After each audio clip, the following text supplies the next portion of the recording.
नमस्कार, मैं हूं मृत्युंजय कुमार झा। शाम के 5:30 बज चुके हैं और कमोडिटी मार्केट पर अगले आधे घंटे तक सबसे बड़ी कवरेज जारी है। और आज हम चर्चा करेंगे सबसे पहले कि जिस तरह से महंगाई के ऊपर सरकार एक के बाद एक कड़े कदम उठा रही है, उसका इम्पैक्ट अब होगा क्या। और पिछले 2 दिनों में सरकार ने काफी सारे कदम उठाए हैं। एक तो ये कि 7 एग्री कमोडिटी के वायदा कारोबार को 1 साल तक के लिए रोक दिया गया है, बंद कर दिया गया है। और दूसरी तरफ रिफाइंड पाम तेल पर इंपोर्ट ड्यूटी घटाई गई है, इंपोर्ट की समय सीमा भी बढ़ाई गई है। और तुअर, उड़द, मूंग इंपोर्ट की समय सीमा भी, ड्यूटी फ्री इंपोर्ट की समय सीमा भी मार्च 2022 तक बढ़ा दी गई है। सवाल यह है कि इसका इम्पैक्ट होगा क्या, और खास करके अभी हम बात करने वाले हैं एडिबल ऑयल के ऊपर, जो सरकार के लिए सबसे बड़ा कंसर्न बनकर पिछले कुछ महीनों में उभरा है, क्योंकि बहुत दाम बढ़े हैं। सरकार ने बहुत सारे कदम भी उठाए, उसका इम्पैक्ट हुआ भी है, लेकिन और भी इम्पैक्ट की ज़रूरत है। उसको देखते हुए ये फैसला लिया गया है। लेकिन ये फैसला कितना सही है, इसका क्या इम्पैक्ट होगा, इसी पर हम बात करेंगे। और बातचीत के लिए हमारे साथ एक बेहद खास मेहमान जुड़ रहे हैं। इस वक्त हमारे साथ हैं दोराब मिस्त्री, डायरेक्टर हैं गोदरेज इंटरनेशनल के, लंदन से इस वक्त हमारे साथ जुड़ रहे हैं। बहुत बहुत स्वागत है सर आपका जी बिजनेस पर, समय देने के लिए Dorab Mistry ji. Hello hello hello Mrityunjay. Thank you sir. और पहला सवाल दोराब मिस्त्री जी आपसे मेरा यही होगा सर, कि बहुत सारे कदम उठाए गए पिछले 1-2 दिनों में। पूरे ऑयल कॉम्प्लेक्स के फ्यूचर को बैन किया गया। अब रिफाइंड पाम तेल पर इंपोर्ट ड्यूटी घटाई गई। क्या आपको लगता है कि ये दोनों कदम कंज्यूमर को राहत दे पाएंगे? क्या खाने के तेल के दाम तेजी से कम होंगे क्या इन दोनों फैसलों के बाद? मेरा मतलब है कि दाम ज्यादा कम नहीं होने वाले हैं, क्योंकि दाम बढ़े अंतरराष्ट्रीय फैक्टर के हिसाब से, इंडियन फैक्टर्स के लिए नहीं। तो ये अंतरराष्ट्रीय फैक्टर जो है, यानी कि पाम ऑयल प्रोडक्शन में दिक्कत और दुनिया भर में कमोडिटी प्राइस इन्फ्लेशन, तो ये तो जैसा है वैसा ही रहेगा। सरकार ने जो फ्यूचर्स ट्रेडिंग बैन की है कितनी सारी कमोडिटीज में, ये अच्छा कदम नहीं है, और इससे हमारी फ्यूचर्स मार्केट को आगे चलकर तकलीफ होगी। ये मैं तो सरकार को धन्यवाद देता था कि सरकार ने आज तक इन्फ्लेशन के बावजूद भी फ्यूचर्स मार्केट को चलने दिया। ये अच्छा था। लेकिन सरकार मेरे ख्याल से पैनिक हो गई है, और ये पैनिक के हिसाब से, और उत्तर प्रदेश में अभी चुनाव भी आने वाला है, पंजाब में चुनाव आने वाला है, तो ये सब पॉलिटिकल और पैनिक के हिसाब से सरकार ने ये फ्यूचर्स मार्केट को बैन कर दिया है। ये अच्छा कदम नहीं है। और अच्छा। जो ओलिन के ऊपर ड्यूटी घटाई गई है, उससे हमारी रिफाइनिंग इंडस्ट्री को काफी नुकसान होगा। मेरा तो यह मानना है कि ये जो सरकार ने किया है, ये चुनाव के बाद, यानी कि फरवरी मार्च के बाद ये कदम रिवर्स कर देगी सरकार, और वापस सीपीओ की इंपोर्ट ज्यादा होनी चाहिए, ओलिन की इंपोर्ट नहीं होनी चाहिए हिंदुस्तान में।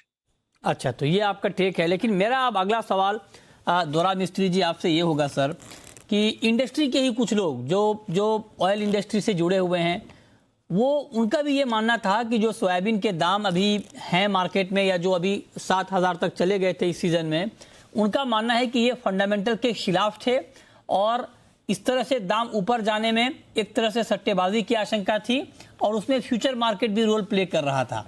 आप एग्री करते हैं क्या? क्या फ्यूचर मार्केट की वजह से दाम बढ़ते हैं क्या? नहीं, फ्यूचर्स मार्केट की वजह से दाम नहीं बढ़ते, लेकिन फ्यूचर्स मार्केट को अच्छी तरह से रेगुलेट करनी चाहिए। आप किसी भी कायदे को लीजिए, अगर कायदा का इंप्लीमेंटेशन नहीं होता है, तो फिर उसमें कुछ ना कुछ अनलॉफुल एक्टिविटी होती है। और हमने देखा, और हमने कई बार सरकार से रिक्वेस्ट की कि ये सेबी जो फ्यूचर्स मार्केट की रेगुलेटर है, वो अपना काम अच्छी तरह नहीं कर पाई है। और ये अगर रेगुलेशन किया जाए, मैं आपसे बिल्कुल सहमत हूं कि सोयाबीन के दाम फ्यूचर्स मार्केट में जितने बढ़ गए थे, वो बिल्कुल अनजस्टिफाइड था, और इतने बढ़ने नहीं चाहिए थे। लेकिन वो जो मार्केट को लोग मैनिपुलेट करते थे, कॉर्नर करते थे, उसको रेगुलेटर ठीक कर सकता था। लेकिन रेगुलेटर, हमने देखा हिंदुस्तान में बार बार हमने देखा कि रेगुलेटर बिल्कुल सो जाता है जब अनलॉफुल चीजें होती है तब रेगुलेटर सो जाता है। रेगुलेटर ने भी और कदम जब उठाए हैं, वक्त वक्त पे रेगुलेटर ने भी अपनी तरफ से कदम उठाए हैं। और जब अब ये बहुत कम। सरकार को जब लगा कि कहीं ना कहीं फ्यूचर मार्केट भी एक बड़ा रोल प्ले कर रहा था, बहुत सारे इंडस्ट्री के दिग्गज आज कह रहे थे कि नहीं, बहुत जरूरी था कि शॉर्ट टर्म के लिए वायदा को बैन किया जाए, इसमें मार्केट में एक सेंटिमेंटल इंपैक्ट भी होगा। उनकी ये दलील थी कि इससे कहीं ना कहीं मार्केट में सट्टेबाजी को बढ़ावा मिल रहा था। तो इस दलील में आपको दम दिख रहा है क्या? नहीं, नहीं, थोड़ी बहुत सट्टेबाजी थी। हाँ। लेकिन सेबी ने रेगुलेट नहीं किया जो करना था वो। मैं आपसे यही कहता था कि हमारे हिंदुस्तान के रेगुलेटर जब अनलॉफुल चीजें होती है तब सो जाते हैं, और जब बहुत बड़ी अप्रोर हो जाती है मार्केट में, जब नुकसान हो चुका है, तब रेगुलेटर अपने संन्यास से बाहर आता है और बोलता है कि अब हम ये करना चाहिए, वो करना चाहिए। ये जो बैन किया है ये बहुत ही एक्सट्रीम मेजर है, ये नहीं बैन का करना ऑर्डर था। तो सर फाइनेंस इसके मिनिस्ट्री से बावजूद- आया है। इस बैन का ऑर्डर तो सरकार की तरफ से आया है। उसके बाद मतलब सरकार के निर्देश पर सेबी ने यह फैसला जारी किया है, और सरकार को ये लगा प्राइस रिव्यू कमेटी की मीटिंग में कि ये ज़रूरी है कि महंगाई को कम करने की, क्योंकि महंगाई एक बड़ा कंसर्न है। अभी आप देखिए कि फूड इन्फ्लेशन इंडिया में बहुत ज़्यादा बढ़ा है, और तेलों की महंगाई, जो कि तेलों का कंट्रीब्यूशन इन्फ्लेशन में 8% से कम होना चाहिए था, वो बढ़ के 30% हो गया सर। मतलब कहीं ना कहीं ये बात ठीक है कि अब क्या होना चाहिए था ये अलग मसला हो सकता है, लेकिन मार्केट को मिसमैनेज करने की कोशिश भी हुई, और जिसका खामियाजा ये हुआ कि पूरा का पूरा फ्यूचर ट्रेड बंद हो गया। अब मैं आपसे अगला सवाल दोरा मिस्त्री जी ये पूछना चाहता हूं सर, कि आपने बात की कि रिफाइंड पाम तेल के इंपोर्ट से रिफाइनर्स को बहुत नुकसान होगा। मैं आपसे ये समझना चाह रहा हूं, चूंकि अभी भी 5-6 लाख टन अगर पाम तेल का इंपोर्ट होगा, सीपीओ का इंपोर्ट होगा, तो रिफाइंड पाम तेल का इंपोर्ट 50,000 टन से बढ़कर 1 लाख 1.5 लाख टन हो जाएगा। लेकिन पूरा ठप हो जाएगी रिफाइनिंग इंडस्ट्री, बहुत झटका लग जाएगा। ये ठीक बात है क्या? क्योंकि थोड़ा बहुत नुकसान होगा, थोड़ा बहुत कामकाज पे असर पड़ेगा। फिर 4-5 मार्च तक का ही की डेडलाइन है, मार्च के बाद से फिर तो नॉर्मल हो जाएगा इंपोर्ट। यही एक अच्छी बात है कि ये जो ओलिन की ड्यूटी घटाई गई वो मार्च तक ही है, ये एक अच्छी बात है। लेकिन क्या होगा, 1.5 लाख टन भी ओलिन अगर आया तो ओलिन के दाम इतने कम हो जाएंगे सीपीओ के हिसाब से कि सीपीओ रिफाइनर्स को लॉसेस होंगे। और मेरा मानना है कि 1.5 लाख टन नहीं, 2 या 2.5 लाख टन ओलिन आएगा, और ये हमारी रिफाइनिंग इंडस्ट्री के लिए अच्छा नहीं है। मेरा मानना है कि पाम ऑयल रिफाइनर्स जो है वो शायद अपना रिफाइनिंग बंद कर देंगे, या तो अगर उनकी प्लांट सोयाबीन ऑयल या सन ऑयल रिफाइन कर सकती है तो सन ऑयल सॉफ्ट ऑयल पे चली जाएगी। ये सीपीओ की इंपोर्ट कम हो जाएगी, और इससे हमारी इंडस्ट्री को, जो कि सीपीओ के बाय प्रोडक्ट्स स्टीयरीन और पीएफएडी हमें जरूरी है, वो हमें नहीं मिलेंगे, वो भी हमको इंपोर्ट करने पड़ेंगे। तो ये एक हानिकारक कदम सरकार ने किया है। ठीक है, सरकार का जो मानना है कि इन्फ्लेशन ज्यादा है, हम स्वीकार करते हैं, लेकिन सरकार को अपने रेगुलेटर से फ्यूचर्स मार्केट को अच्छी तरह कंट्रोल करना था। अगर वो किया एक सवाल तो ये दोरा नौबत मिस्त्री आज जी मेरा नहीं आपसे आती। और होगा सर। मैं आपसे एक बात और पूछना चाहता हूं कि आप कह रहे हैं कि वायदा को बैन करना ठीक नहीं है, आप कह रहे हैं कि रिफाइंड पाम तेल के इंपोर्ट को अलाउ करने से रिफाइनिंग इंडस्ट्री को नुकसान होगा। ठीक है सर, लेकिन आप जरा बताएं कि आपके हिसाब से सरकार ने पहले भी इंपोर्ट ड्यूटी घटाई ऑयल के ऊपर, सरकार ने स्टॉक लिमिट लगाने का आदेश जारी किया राज्यों को, तमाम कदम उठाए, लेकिन उसका उतना इम्पैक्ट नहीं हुआ जितना दाम तो कम हुए हैं ऑयल के, लेकिन उतने कम नहीं हुए हैं जितने होने चाहिए थे। तो आप चूंकि एक्सपर्ट हैं ऑयल मार्केट के, आपसे अगर सुझाव मांगा जाए कि खाने के तेल के दाम कम करने हैं और ठीक ठाक कम करने हैं, 2-4 रुपए नहीं, तो आप क्या सुझाव देंगे इस वक्त?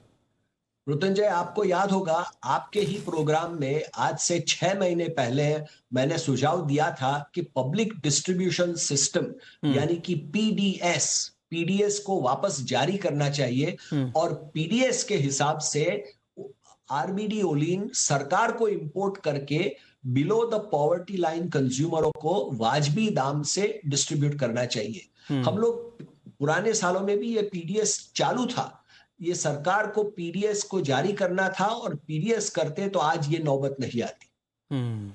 अच्छा, तो आप कह रहे हैं कि पीडीएस सिस्टम के जरिए भी तेलों की सप्लाई सरकार कर सकती है।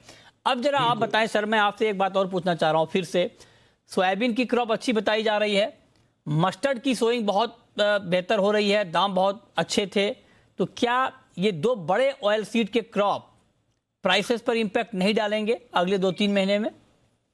जरूर डालेंगे, लेकिन मार्च महीने के बाद जब मस्टर्ड की फसल हार्वेस्ट हो जाएगी फरवरी मार्च में, तब इंपैक्ट थोड़ा बहुत होगा।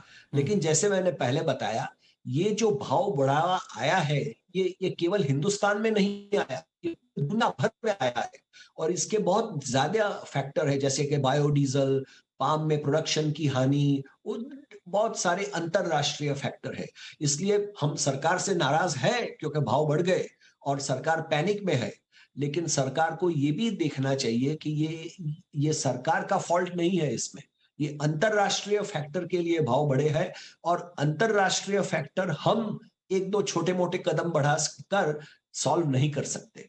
ठीक है, तो आप कह रहे हैं कि अंतर्राष्ट्रीय बाजार, मतलब आप कह रहे हैं कि सरकार की गलती नहीं है, लेकिन चूंकि अंतर्राष्ट्रीय बाजार में दाम बढ़े हैं, लिहाजा हम एक बड़ा इंपोर्टर हैं ऑयल का, तो उसका इंपैक्ट हमारे ऊपर पड़ रहा है।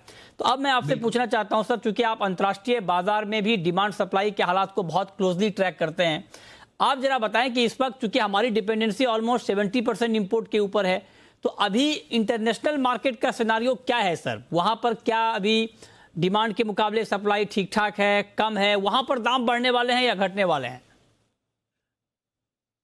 दाम ऑलरेडी बढ़ चुके हैं, अब ज्यादा नहीं बढ़ेंगे, लेकिन कम नहीं होने वाले हैं फरवरी मार्च तक, क्योंकि मार्च महीने में ब्राजील और अर्जेंटीना का बड़ा सोयाबीन क्रॉप बाजार में आएगा।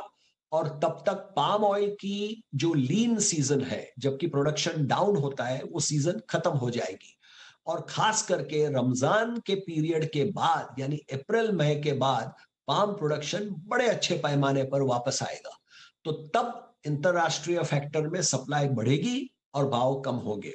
तब तक मेरे ख्याल से हमारे कंज्यूमर को, हिंदुस्तान को ये ऊंचे भावों का सहन करना पड़ेगा। नहीं, लेकिन आज कुछ एक्सपर्ट से हमारी बात हो रही थी और उनका कहना था कि आरबीडी पामोलिन का ज्यादा इंपोर्ट होने से 1.5 से 2 रुपए प्रति किलो का फर्क तेल कीमतों पर आएगा, ना सिर्फ पाम तेल की कीमतों पर बल्कि बाकी ऑयल पर भी एक सेंटिमेंटल इंपैक्ट आएगा शॉर्ट टर्म के लिए, और 1.5 से 2 रुपए प्रति किलो दाम कम हो सकते हैं। इससे आप एग्री करते हैं क्या?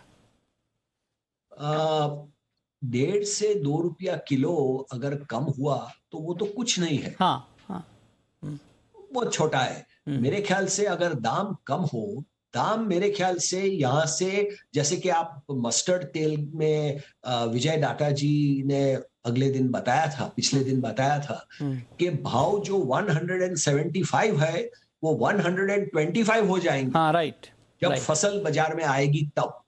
तो हमको ऐसा घटाव चाहिए तेल में, तब कंज्यूमर को रियल राहत मिलेगी। और ये होगा, निश्चित होगा, लेकिन हमको पेशेंस रहना पड़ेगा और फसल को अच्छी तरह से बाजार में आने का मौका देना पड़ेगा। ओके, आखिरी सवाल सर आपसे दोराब मिस्त्री जी की, आपके हिसाब से, चूंकि ये हर बार का मसला होता है और चूंकि हमारी डिपेंडेंसी इंपोर्ट के ऊपर ज्यादा है, तो अंतर्राष्ट्रीय बाजार की तेजी मंदी पर हमें निर्भर रहना पड़ता है, तो आपके हिसाब से इंपोर्ट की पॉलिसी अब यहां से ऑयल मार्केट को लेकर क्या होनी चाहिए जो कि विन विन सिचुएशन हो, कंज्यूमर के लिए भी, इंडस्ट्री के लिए भी? जैसे अंतरराष्ट्रीय भाव घटने लगे तो सरकार को ड्यूटी धीरे धीरे वापस बढ़ानी चाहिए, ताकि हमारे किसानों को अच्छे दाम मिलते रहे। और हमने जो ये उत्पादन में बढ़ावा देखा है सरसों में और सोयाबीन में, वो चलता रहे। और ये प्रोजेक्ट मस्टर्ड, ये हमारे देश के लिए बहुत महत्वपूर्ण है, क्योंकि मस्टर्ड ऑयल में ज्यादा, मस्टर्ड सीड में ज्यादा ऑयल होता है। मस्टर्ड सीड नॉर्थ इंडिया में बहुत अच्छी तरह हम बो सकते हैं, एरिया बढ़ सकता है, और उससे हम सेल्फ सफिशिएंट तो नहीं होंगे, लेकिन सेल्फ सफिशिएंसी की तरफ बढ़ते जाएंगे। और ये 70% जो डिपेंडेंसी है उसको हम 30-40% पर ला सकते हैं। लेकिन मस्टर्ड सीड को हमको ज्यादा से ज्यादा जोर देना चाहिए, और मस्टर्ड किसानों को, गेहूं के किसानों को बोलना चाहिए कि भैया आप मस्टर्ड लगाओ, और उनको पूरी तरह से इंसेंटिवाइज करना चाहिए। ये मेरे ख्याल से अच्छी चीज होगी। सरकार इस बारे में बढ़ रही है, काम कर रही है, लेकिन और जोर से करना चाहिए। ठीक बात है। बहुत बहुत शुक्रिया दोरा मिस्त्री जी आपका हमारे साथ जुड़ने के लिए और ऑयल मार्केट पर जो हाल के दिनों में फैसले लिए गए हैं सरकार की तरफ से उसके इम्पैक्ट पर बात करने के लिए बहुत शुक्रिया जुड़ने के लिए सर। Thank you. चलिए आगे बढ़ते हैं और अब बात करते हैं कि आज के मार्केट में आपके लिए किस तरह से ट्रेडिंग के मौके बन सकते हैं। हमारे साथ सचिन गुप्ता हैं चॉइस ब्रोकिंग के और साथ ही राजीव कपूर हैं ट्रस्ट लाइन के। आप दोनों का बहुत स्वागत है। राजीव जी, पहला सवाल आपसे मेरा होगा गोल्ड के ऊपर, और गोल्ड का मार्केट आप देखिए कि आज बहुत ही दबाव में रेंज में हमने देखा, अभी भी गोल्ड का मार्केट दबाव में है, 40 रुपए नीचे है। क्या सुझाव होगा आपका गोल्ड के ऊपर, क्या करना चाहिए? मृत्युंजय जी देखिए, डॉलर टर्म्स में करीबन 1800-1805 के आसपास एक रेसिस्टेंस है, और इंडियन मार्केट में जो गोल्ड में हम दबाव देख रहे हैं इसके पीछे जो सबसे बड़ा कारण रहा है, जो आज इंडियन रुपी है काफी स्ट्रांग रहा है। तो इंडियन रुपी की स्ट्रेंथ के कारण आज गोल्ड थोड़ा सा माइनस टेरिटरी में ट्रेड कर रहा है। मुझे लगता है थोड़ा और दबाव आ सकता है, बट बहुत बड़ी गिरावट में गोल्ड में नहीं देखता। मुझे लगता है मैक्सिमम जो फॉल आना चाहिए वो 48,000-48,050 तक आना चाहिए। बट अपसाइड में भी मृत्युंजय जी आज का दिन मुझे ऐसा लगता है कि थोड़ा सबड्यूड रहना चाहिए, तो अपसाइड भी काफी सीमित दिखता है, जिसमें मुझे लगता है 48,450 का अपसाइड दायरा लगता है। तो थोड़ा 48,300 के आसपास सेलिंग की जा सकती है फॉर 48,050। सचिन जी, आपका व्यू चांदी के ऊपर? चांदी में अच्छी तेजी आई है, क्या ये तेजी कंटिन्यू करेगी? अभी भी मौका है बाइंग का, 730 रुपए ऊपर है चांदी का भाव। गुड इवनिंग मृत्युंजय जी। देखिए, चांदी की बात करें तो एज कम्पेयर टू गोल्ड आज अच्छा परफॉर्म करती हुई नजर आ रही है। मॉर्निंग सेशन से ही जो है चांदी के अंदर स्ट्रेंथ बनी हुई है, और इंट्राडे प्रोस्पेक्ट से हमें लगता है कि अभी ये तेजी जो है आज के ट्रेडिंग सेशन में अब कंटिन्यू होनी चाहिए। ऑल्दो अगर हम बात करें करंट मार्केट प्राइस से तो करीब करीब 100 पॉइंट्स का और 150 पॉइंट्स का डाउनसाइड मोमेंटम मिलता है, यानी कि 62,000 के आसपास अगर प्राइसेस मिलते हैं तो वहां से बाय इनिशिएट कर सकते हैं। 61,600 का एक स्टॉप लॉस रहेगा, और हमें लग रहा है हायर साइड में एक बार 63,000 तक के लेवल्स जो है वो चांदी आज के ट्रेडिंग सेशन में टेस्ट कर सकती है। ठीक है, तो ये राय हो गई आपकी चांदी के ऊपर कि चांदी में क्या करना चाहिए। लेकिन अब एक बार फिर से कच्चे तेल के मार्केट में तेजी बढ़ रही है, और अब एमसीएक्स पर क्रूड का भाव 2.5% से ज्यादा बढ़ गया है, 132 रुपए ऊपर है, 5281, 5281 का लेवल है। बताइए राजीव जी, क्रूड में क्या करना चाहिए अभी? मृत्युंजय जी, 5,325 एक इम्पोर्टेंट लेवल है। मुझे लगता है कि इस पुल बैक पे थोड़ा सा शॉर्ट का पोजीशन बिल्ड कर सकते हैं with the stop loss of 5325, और टारगेट रख सकते हैं नीचे में 5180 का। ओके, ठीक है। नेक्स्ट क्वेश्चन है कैलाश मोदी का सदलपुर से। पूछिए Kailash ji. Good evening sir. Good evening, पूछिए सर। एक तो मेरे को गोल्ड में फिजिकल में बाई करना है, तो कब किया जाए? और एक कॉपर में करंट रेट पे क्या किया जाए, कौन सी पोजीशन में? फिजिकल में गोल्ड खरीदना है और कॉपर को वायदा में आप लेना चाहते हैं। बताइए सचिन जी, क्या राय है आपकी? पहले गोल्ड की बात कर लेते हैं। तो फिजिकल में अगर गोल्ड लेना है तो देखिए, फ्यूचर्स के अकॉर्डिंगली अगर मैं बात करूं तो अभी जो है प्राइजेस 48,200 के आसपास चल रहे हैं। हमें लगता है फ्यूचर मार्केट के अकॉर्डिंगली अगर 47,700 या 800 की रेंज यहाँ पर देखने को मिलती है तो वहां पर आप फिजिकल मार्केट में जाकर गोल्ड बाय कर सकते हैं। दूसरा, अगर कॉपर की हम बात करें तो कॉपर के अंदर हमें लगता है यहाँ से एक थोड़ी सी स्ट्रेंथ आज इंट्राडे ट्रेडिंग सेशंस में देखने को मिल सकती है। तो इवन करंट मार्केट प्राइस से भी बाय पोजीशंस इनिशिएट कर सकते हैं। डाउन साइड में एक स्टॉप लॉस जरूर लेना रहेगा 741 का। 741 के स्टॉप लॉस के साथ में करंट मार्केट से बाय कर सकते हैं। 748 और 750 तक के इमीडिएट टारगेट्स जो है आज ट्रेडिंग सेशन में देखने को मिल सकते हैं। ओके, ठीक है, इस पर आप नजर रखिए। आगे बढ़ते हैं और अब हम बात करते हैं जिंक की, जहां पर 2% से ज्यादा की तेजी है, 284 के ऊपर है भाव। राजीव जी, क्यों जिंक में क्यों तेजी है, और क्या 285 के आसपास बाइंग करना ठीक रहेगा? मृत्युंजय जी, अगर टेक्निकली बात करूं तो 282 का एक ऐसा स्तर था जहां से जिंक ऊपर नहीं सस्टेन कर पा रहा था, और जिंक ने करीबन एक करेक्शन भी दिया कल, और आज बाजार 282 के ऊपर अच्छे से सस्टेन भी किया। मुझे लगता है जिंक में एक अच्छी बढ़त आने वाले समय में दिख सकती है। अगर मैं डेली चार्ट्स की बात करूं तो मृत्युंजय जी एक अच्छा बॉटम फॉर्मेशन देखने को मिल रहा है। हो सकता है कि बाजार जो है 292, 290 भी चला जाए। अभी इमीडिएट जो मुझे लगता है 288 तक का लेवल इसमें देखने को मिल सकता है शाम के सत्र में। हालांकि हमारी जो कॉल्स है उसके हिसाब से थोड़ा लेवल, एंट्री लेवल नीचे है, मैं उसको रिवाइज करना चाहूंगा। अराउंड 284 के आसपास जिंक में एंट्री कर सकते हैं बाइंग में, स्टॉप लॉस रख सकते हैं मृत्युंजय जी 282 के नीचे, और टारगेट भी रिवाइज करूंगा 288 का टारगेट रख सकते हैं। ठीक है, कपिल जुड़ रहे हैं हमारे साथ। पूछिए कपिल जी। नमस्ते सर। नमस्कार, पूछिए। सर मेरे पास सोयाबीन रखा है 100 क्विंटल फिजिकल में, सर क्या करना चाहिए? और सर ये सरकार अराइवल के टाइम पे ही क्यों ये एक्शन लेती है? सर हम किसान बात चलिए, इसके ऊपर तो हमने बहुत बात की है। चलिए, 100 क्विंटल सोयाबीन है आपके पास, 5,900 का आज का क्लोजिंग प्राइस। बताइए सचिन जी, क्या सुझाव आपका इनके लिए? मृत्युंजय जी, मेरा सुझाव तो यही रहेगा कि एक बार प्रॉफिट बुक कर लेना चाहिए या पोजीशन से एग्जिट कर लेना चाहिए, बिकॉज जैसे कि हमने देखा फ्यूचर्स में ऑलरेडी ट्रेडिंग स्टॉप हो चुकी है, और अगर क्रॉप देखा जाए तो काफी अच्छा एक्सपेक्टेड भी है। तो कहीं ना कहीं फिजिकल मार्केट में अराइवल्स आने के टाइम पे प्रेशर देखने को मिल सकता है, तो इनकेस अगर पोजीशन से अभी एग्जिट कर सकते हैं तो निकालना चाहिए। ठीक है, प्रवीण है हिसार से। पूछिए प्रवीण जी। नमस्कार सर। नमस्कार, पूछिए। सर 1555 पे 5 लोट निकल के सेल है, क्या स्टॉप लॉस रखूं? अच्छा, निकल में आपने शॉर्ट किया है। राजीव जी, क्या सुझाव आपका? मृत्युंजय जी देखिए 1555 पे कहा था ना इन्होंने, हाँ, शॉर्ट। हाँ, देखिए 1556-57 का ही एक अहम रेसिस्टेंस है। हालांकि बाजार उससे काफी नीचे ट्रेड कर रहा है, तो मैं इन्हें एडवाइस करूंगा ट्रेल एसएल रखें मृत्युंजय जी 1542 रुपए का। तो उसमें क्या होगा कि अगर बाई चांस बाजार ऊपर की तरफ भी निकलता है तब भी इनके 13 रुपए के प्रॉफिट लॉक हो जाएंगे। तो 1542 का एसएल मेंटेन करें। नीचे में मृत्युंजय जी मैं इसमें बहुत ज्यादा डाउनसाइड नहीं देखता, तो 1530 के आसपास ही अपना ट्रेड भी शायद बुक कर ले तो अच्छा रहेगा। ठीक बात है, ये राय आपकी है निकल के ऊपर की। चलिए, इस बीच संजय जुड़ रहे हैं हमारे साथ। पूछिए संजय। सर ये चांदी 65,000 कब हो जाएगी? चांदी 65,000 कब हो जाएगी? 62,171 का लेवल है। बताइए सचिन जी, कब तक 65,000? जी बिल्कुल सर, जिस तरीके से चांदी में रिएक्शंस देखने को मिल रहे हैं, 63,000 अभी इमीडिएट लेवल्स है। जैसे ही 63,000 के ऊपर सेटल होता है मार्केट, हमें लगता है 2 से 3 ट्रेडिंग सेशन के अंदर 65,000 के लेवल्स भी देखने को मिलेंगे। ओवरऑल अगर हम बात करें तो हमें लगता है कि 2 से 3 हफ्ते के अंदर जो है 65,000 तक के लेवल्स जो है वो देखने को मिलने चाहिए। ठीक है, नेक्स्ट कॉलर सुखा जी हैं गुजरात से। पूछिए सर। नमस्कार सर। नमस्कार, पूछिए। सर 75,000 रुपया सिल्वर में कब तक होगा? 75,000? 75। अच्छा, अभी 65 को लेकर एक सवाल आया था, आप 10,000 रुपया आप और आगे का जानना चाह रहे हैं। राजीव जी बताइए, कुछ उम्मीद, कुछ संभावना आपको दिख रही है इतनी तेजी की?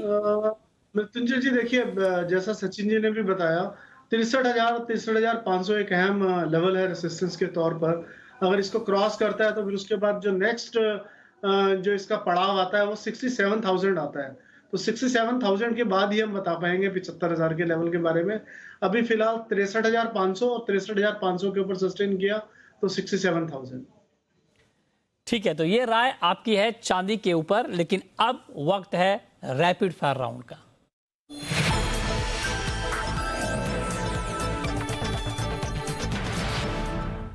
राजीव जी, आपकी पहली कॉल। सर जिंक में खरीदारी कर सकते हैं अराउंड 284 पर, स्टॉप लॉस 282 के नीचे रखना है, टारगेट 288। आपकी कॉल सचिन जी। तो हमारा कॉल भी जिंक में बाइंग का ही है, खरीदारी कर सकते हैं। सेम लेवल है 284 का, स्टॉप लॉस 280 250 का है। हायर साइड टारगेट हमें लगता है 288 290 या 289 तक के टारगेट सेट। आपकी आखिरी कॉल राजीव जी।